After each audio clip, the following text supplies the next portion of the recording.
I've been an officer of the law for over a decade, so I'm pretty familiar with power trips and petty rule breakers. But I never thought I'd see a so-called police force formed by a single overzealous HOA board member. That was before Karen moved into my tranquil little neighborhood, bringing with her a personal security squad that she treated like a private army. Nobody saw it coming, and for the longest time, she had no clue that I'm an actual cop. Before we dive into this intense story, we have a small favor to ask.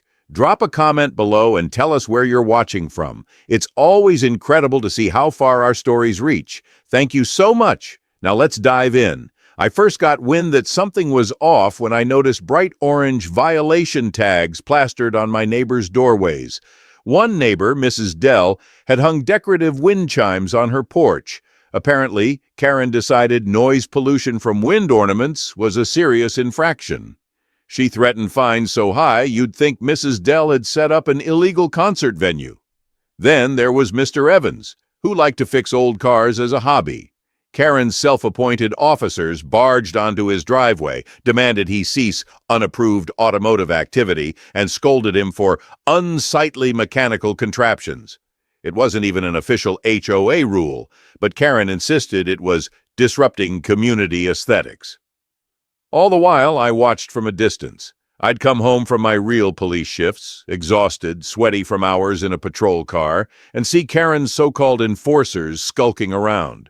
They wore uniforms suspiciously similar to actual law enforcement gear, black polo shirts with the words Neighborhood Patrol stitched in white, walkie-talkies at their hips, and cheap flashlights they'd shine into yards at dusk. Despite the theatrics, all they really did was harass folks over trivial nonsense. At that point, I was mostly concerned for my neighbors. Karen hadn't yet turned her obsessive gaze on me. That changed when I found a pink citation stuck under my welcome mat one afternoon, right after finishing a night shift. Violation, unapproved vehicle entry, it read, complete with a hefty penalty. The charge? According to Karen, I'd failed to stop at some imaginary checkpoint near the neighborhood entrance. One of her handmade signs that looked more like a yard sale leftover than an official notice. I dismissed it as a bad joke. Real law enforcement sets no store by phantom checkpoints posted by a bored HOA tyrant. Days passed, and I kept ignoring that fine. The idea of paying for something so ridiculous was laughable. If she had tried to enforce it through genuine legal channels, I would have heard about it from my department, or at least from the county offices. But everything was quiet on my end. Meanwhile, Karen carried on pestering other neighbors, a teenager who practiced with a garage band, an elderly couple who installed solar panels without her permission, a single dad whose kids drew chalk art on the sidewalk. She was an equal opportunity menace, and not a single soul was safe. Then one evening, after a brutal double shift, I drove home at dusk wanting nothing but a hot shower and a good meal. The sight that greeted me, though, nearly made my jaw drop. Karen's squad had formed a blockade at the entrance to my driveway, standing shoulder to shoulder with flashlights raised. Their golf cart with light bar was angled diagonally across the pavement, blocking me from pulling in. Karen herself stood at the front, arms folded, a triumphant sneer on her face. Karen, shouting, "Stop right there! You are in violation of HOA Code 11B! Failure to pay a legally issued fine! This driveway is now blocked until you settle your debt!" I killed the engine, stepped out, and looked around at their faux cop setup, makeshift barricade tape, plastic cones, and a couple of handheld radios, squawking static. It was all so absurd I almost forgot I was mad. Me raising an eyebrow. "Look, I've had a very long day. I'm tired, I'm hungry, and this is my property. That so-called fine of yours is nonsense. Move your toys before this gets embarrassing." Karen tapped a laminated sheet she pulled from her clipboard. "Karen, you owe $100 plus late fees. This is a recorded enforcement action. If you refuse to comply, we'll be forced to escalate." Her officers nodded, glaring at me like they'd just cornered a bank robber. One guy stepped forward as if to physically stop me from walking onto my own driveway. That's when my temper flared. Me lowering my voice. "Listen carefully. I am a fully sworn police officer. You have no authority to block a private citizen's property over an illegitimate fine. Now step aside." The entire squad blinked in unison. Karen looked stunned, like she'd just been told Santa Claus wasn't real. For a moment, it was dead quiet apart from the rustle of wind in the trees.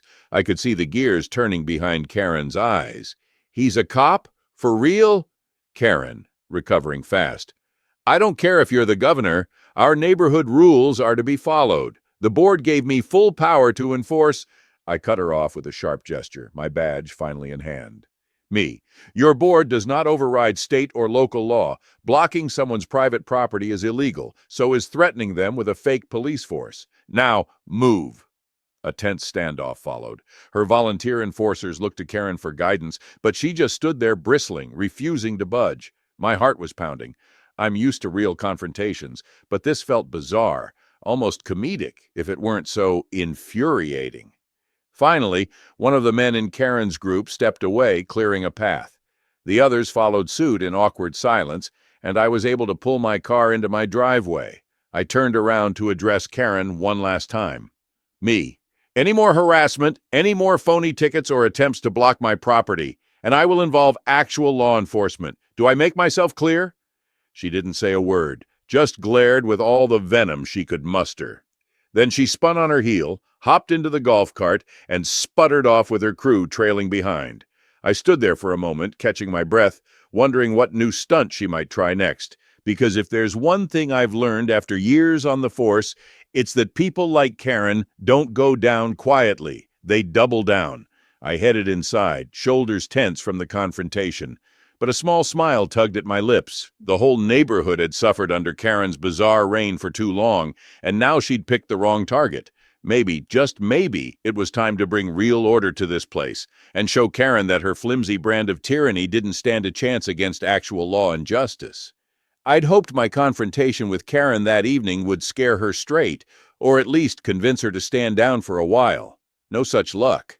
What I didn't expect was the viciousness of her revenge, an audacious move so hostile it left the entire neighborhood reeling and me angrier than I'd ever been.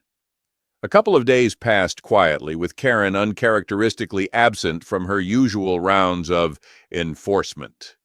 I started to wonder if I'd finally gotten through to her. But then, early one morning, I stepped outside to grab my newspaper and nearly dropped it in horror. My patrol car, parked at the edge of my driveway, was covered in some sort of sticky, foul-smelling substance. It looked like a mix of paint, glue, and who knows what else. Yellow X marks were slapped all over the doors and windshield, and taped to the driver's side mirror was a note, scrawled in bold red marker, "Pay your fines or find a new neighborhood." I felt my face flush with anger. It didn't take a detective to guess who was behind this, but the real gut punch came when I noticed the damage wasn't limited to my vehicle. Several neighbors' cars had been hit too, similarly defaced with hateful messages about HOA compliance. One minivan had "No Deadbeats" splashed across its hood in lurid pink paint. Mrs. Dell's door, once sporting those cheerful wind chimes, had been hammered with nails in a crooked grid, as if someone tried to seal it shut. I immediately snapped pictures of every bit of vandalism. My neighbor, Mr. Evans, came over, jaw clenched, pointing to fresh tire tracks on the road. "Mr. Evans, saw a truck last night around 2 in the morning. Didn't think much of it, but it wasn't anyone I recognized. They were spraying something. Thought it might have been pesticide or some fancy cleaning job. Now I realize I should have called you." Me. "Don't blame yourself. This is obviously organized. Karen's personal squad must have done it." I filed an official police report and passed my evidence along to a friend at the precinct. While I couldn't arrest Karen on the spot without concrete proof tying her to the crime, it was only a matter of time before the truth surfaced. Meanwhile, the neighborhood was abuzz with outrage, fear, and a simmering hatred for the woman who'd gone too far. Word of the vandalism spread like wildfire. A few folks knocked on my door, furious and ready to act. One couple claimed they'd seen Karen's so-called officers skulking through backyards with flashlights hours after midnight. A single mom showed me a bizarre eviction notice taped to her garage, demanding she leave if she couldn't maintain proper standards. An older retiree discovered hateful flyers slipped under her windshield wipers, calling her lazy for not landscaping her yard to Karen's liking. People had put up with her petty nonsense, but physically damaging property and threatening to drive them out of their own homes. That was an entirely new level of evil. By mid-afternoon, neighbors were calling for a unified pushback. Some started drafting a petition to remove Karen from any HOA position she might still hold. Others demanded I, as a police officer, do something more direct. Late that same day, I spotted Karen patrolling the main street in her golf cart, two of her cronies riding along. They were distributing little leaflets door to door. As soon as she saw me, she snapped her fingers at her squad to stop. She hopped out and marched straight toward me, eyes brimming with vindictive glee. That night, I called a neighborhood meeting at Mr. Evans's place, making sure word got around. No official HOA business, just the real neighbors, the ones Karen was terrorizing. People showed up in droves. We stood shoulder to shoulder in his small living room. Mrs. Dell confessed she was scared to leave her house unattended in case Karen targeted it again. A local teacher revealed Karen had plastered humiliating signs around her yard, calling her a brainwasher of children.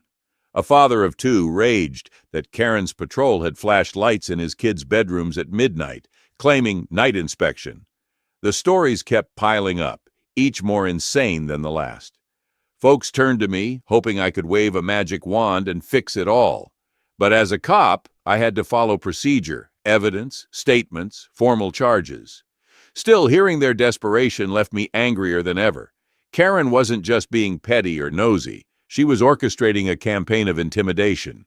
She wanted control, and she wanted everyone cowed under her made-up rulebook. Me, quietly, to the group, I promise you, we'll put an end to this. She's crossing criminal lines now. Vandalism, harassment, possibly trespassing.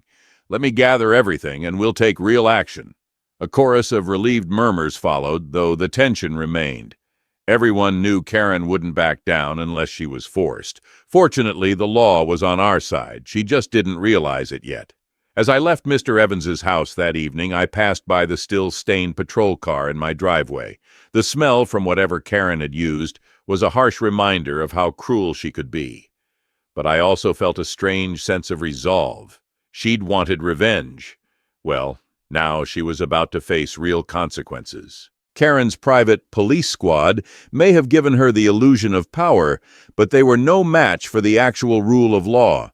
And once the neighbor testimonies, vandalism reports, and photographic evidence were all gathered and presented to the authorities, there'd be no golf cart on earth fast enough to help her outrun what was coming next. I decided right then and there, if it took every last ounce of my influence as a police officer and every hour of free time my neighbors could spare, we'd bring Karen's reign of terror to a screeching halt. She'd picked this fight, and now the whole neighborhood was ready to make sure she'd regret it. After I submitted a detailed report on Karen's illegal checkpoint, harassment tactics, and blatant trespass, my captain wasted no time in greenlighting the next step. A coordinated operation to put an end to Karen's self-styled law enforcement. It wasn't just petty neighbor drama anymore. Her acts now qualified as criminal activity, especially after she and her so-called squad blocked public roads and intimidated residents. By this point, the neighborhood had become a powder keg. Every night you could feel the tension rising, neighbors anxious and waiting for Karen's next stunt. We all hoped she'd finally realize her charade was over. Instead, she doubled down. Sure enough, late on a Friday night while I was off duty, word got out that Karen's team was back at the neighborhood entrance, flashlights sweeping across windshields, reflective cones creating a crude barricade. Several frantic texts buzzed my phone. Neighbor #1, text. They're stopping cars again. Looks like 4 or 5 of them this time. Neighbor #2, text. This is escalating. They tried to take my license plate info and threatened to fine me if I didn't show proper papers. I relayed the information to my captain, who quickly arranged for a couple of squad cars to move in. He told me I was clear to join the operation if I wanted. After all, I had first-hand knowledge of the entire situation. Without hesitation, I grabbed my badge and gear, hopped into my recently cleaned patrol vehicle, and headed down the street. We approached with lights off about 4 blocks away. Standard procedure for a situation that wasn't yet confirmed as violent, but definitely illegal. Two squad cars pulled in behind me. Even from a distance, we could see the flashing hazard lights of Karen's golf cart and the orange glow of road flares marking her makeshift checkpoint. Officer Bailey, over the radio. "Copy that. I see at least 5 individuals. Looks like they're stopping a red sedan right now." Captain, over the radio. "All right, on my count. Keep it calm and orderly. We'll secure the scene first." I felt a knot form in my stomach, equal parts anticipation and anger. This was my neighborhood, my neighbors being harassed. But tonight, Karen wouldn't get to slink away. We rolled in with our flashers on, illuminating the street in red and blue. Karen's officers froze. One dropped his flashlight on the asphalt, casting wild shadows. Karen herself, dressed in a navy blue polo with neighborhood patrol embroidered on it, whipped her head around in panic. Captain, stepping out of his squad car with a firm voice, "Hands where we can see them. Everyone remain calm. This is the police." Karen's crew looked confused, torn between loyalty and common sense. 2 of them actually lifted their hands in the air, clearly fearful. Another tried to shuffle behind Karen as if using her as a human shield. "Me," badge in hand. "This operation is over. You're blocking a public road, detaining drivers without authority, and issuing fraudulent fines." I made direct eye contact with Karen, whose face had gone a furious shade of red. She clutched a clipboard as if it were a life preserver, her knuckles white. Karen, voice shaking, You can't arrest us. We have every right under the HOA charter." Captain interrupting. "Your so-called charter does not supersede local or state law. You have no legal jurisdiction to set up roadblocks or demand compliance. Hands behind your back, now." Karen hesitated, eyes darting around for an escape. One of her recruits tried stepping forward, perhaps thinking he could talk his way out of it, but Officer Bailey quickly instructed him to stand down. Another officer read Karen and her accomplices their rights. It was surreal watching them in handcuffs, each looking more bewildered than the last. Karen, eyes wild, lashing out verbally, "This is harassment. I'm protecting the community. Me, grimly. "You've been terrorizing it, Karen. There's plenty of evidence, and now we have you red-handed running an illegal checkpoint." She glared at me like I was the devil himself, but said nothing more as the handcuffs clicked shut around her wrists. Within minutes, a small crowd gathered, headlights pointed toward the makeshift barricade, curious neighbors stepping out to see the spectacle. Some watched silently, others murmured with relief and vindication. A few even clapped when Karen's squad members were led toward the squad cars. Mrs. Dell stood off to the side, tearful yet smiling, as if a weight had finally been lifted. Mr. Evans gave me a thumbs up, clearly grateful. People who'd been forced to stop at Karen's checkpoint moments earlier relayed their stories to the officers, detailing threats and demands to show proof of compliance. Just before being guided into the back of a squad car, Karen twisted her head around to spit one last tirade in my direction. Karen, venomously, "You think you've won? I'll sue you for false arrest. I'll bring the entire HOA board down on you." Me, levelly, "Good luck with that. We have the law on our side." That was the last I heard from her as the car door slammed shut. Her underlings, still wearing those ridiculous neighborhood patrol polos, looked equally defeated, heads hanging. Some of them mumbled apologies or excuses to the arresting officers, claiming they didn't realize they were breaking the law. But ignorance wouldn't get them off the hook tonight. As the police convoy pulled away, removing the road flares and orange cones, a palpable wave of relief washed over the neighborhood.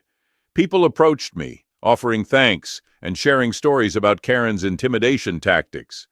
For weeks they'd felt helpless, believing a shady HOA rulebook might hold more weight than common sense or actual law.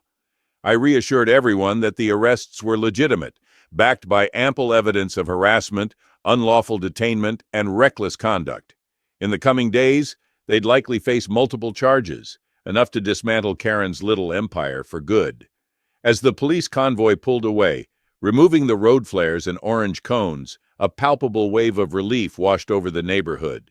People approached me, offering thanks and sharing stories about Karen's intimidation tactics. For weeks, they'd felt helpless, believing a shady HOA rulebook might hold more weight than common sense or actual law. I reassured everyone that the arrests were legitimate, backed by ample evidence of harassment, unlawful detainment, and reckless conduct. In the coming days, they'd likely face multiple charges, enough to dismantle Karen's little empire for good. After that night, the neighborhood finally exhaled a long-held breath. Karen's house stood dark, her golf cart abandoned in the driveway, her patrol posters ripped down by whoever remained loyal to her cause, if anyone did at all. The HOA board publicly distanced themselves, clarifying they never authorized any armed checkpoint or forced compliance measures.